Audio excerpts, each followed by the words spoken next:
So the golden rule, why do I call it this? Because I feel like it governs, I don't feel like it governs music theory and music harmony.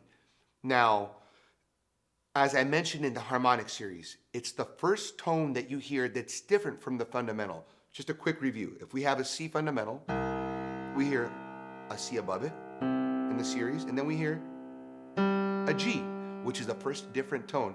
Now, between C and G is the interval of a fifth. C, D, E, F, G.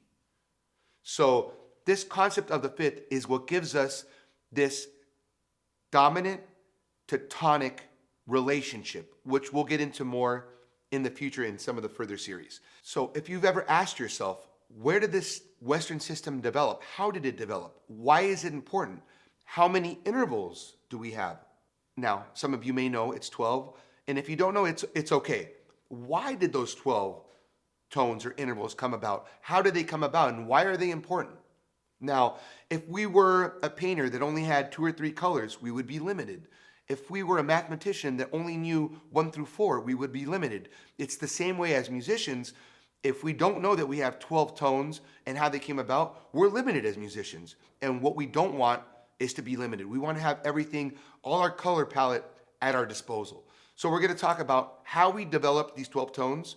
And by we, I mean Bach and his contemporaries, and how they organize them in such a way that we can use them now to move freely between key centers. So somebody figured out that if we cycle this interval of the fifth 12 times, we get back to our original fundamental. Let me show you what I'm talking about. I'm going to move up in perfect fifths. Now would be a G. Next would be a D. Next would be an A. Next would be an E. Next would be a B. F sharp, C sharp, G sharp, D sharp, A sharp or B flat, F, C.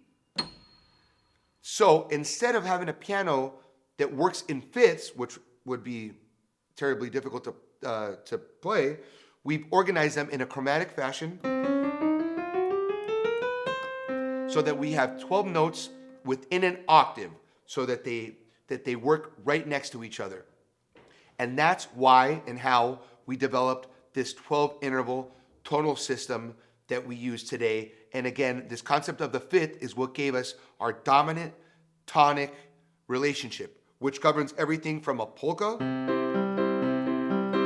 to things like Bach.